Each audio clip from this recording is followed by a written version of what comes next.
I'm on the phone right now with Phoenix Fire Captain Todd Keller. Todd, thank you for joining us. You just got off shift when this fire started erupting off 40th Street in Washington. Todd, kind of break down what you're hearing from us. You're with us on my speakerphone right now. Tell me what this is like. I'm going to hold you up to my microphone.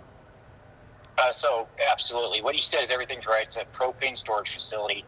We do have these tanks that are on fire. They are projecting into the air. We're currently at a first alarm hazardous material incident. You know that this is north of Sky Harbor, so there's going to be multiple businesses that are affected.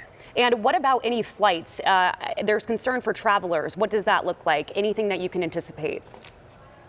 At this point, we don't have any information if there's any kind of delay or any shutdowns on the runway. That would come specifically from Sky Harbor. And Todd, when we spoke, you said that there may be a possibility of evacuations. Any sense of urgency for people living nearby, working nearby? What does that look like? Absolutely. So obviously this is a hazardous material incident. We have propane tanks that are on fire that are projectiles is what we're considering. So what we're going to do right now is that we're going to set up for a big water operation. So we're going to set up our ladder trucks and we're going to hit this from an elevated position. We're going to stand back and just do what we call a surround and drown. So explain a surround and drown for us. So we're going to try to get on all four sides of this fire and just dump a ton of water on it and try to extinguish these flames. Talk about the tanks. What kind of crews are out there? How many? What does this look like for a response? So we are at a first alarm assignment, so we are going to have close to 50 firefighters. I can tell you that we do have multiple cities out there and that we have multiple hazardous material crews out there also. Are you able to confirm if there are any evacuations?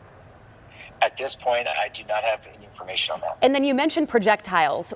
Talk about that. Is there a need to do those evacuations because you thought that maybe shrapnel or any sort of materials could be going into somebody's backyard or their homes or their apartment, their business? It's something that we always consider. Our command is doing a great job. These firefighters are doing a great job. But I can tell you that we do have, right now I'm looking at 4 different cities that are on this fire. As this fire progresses, we will balance the assignment if we need to based on the heat and the amount of smoke and fire. So we can start recycling our crews in and out of the hot zone. And we do that by layering our resources. Talk about what these health concerns look like for smoke, not only for first responders, for those who are living nearby, traveling nearby. So as you can see, this smoke is going in a vertical position. We do not have any wind, which is playing into our effect. But I can tell you that this smoke is going vertical. It's not, we don't have 10, 20 mile an hour winds that are pushing this over. So that is a good sign right now. Talk about impacts to Sky Harbor. What does that look like? We do not have anything. We have not heard from them yet. They will put out something if they need to, as far as delays or whatever they want. And we can definitely relay that information to you when we get it. And the good news, though, no injuries reported just yet. You know, what can you expect if this fire continues to grow, not only to people possibly nearby, but your crews, your fire department crews who are actively working to take this on?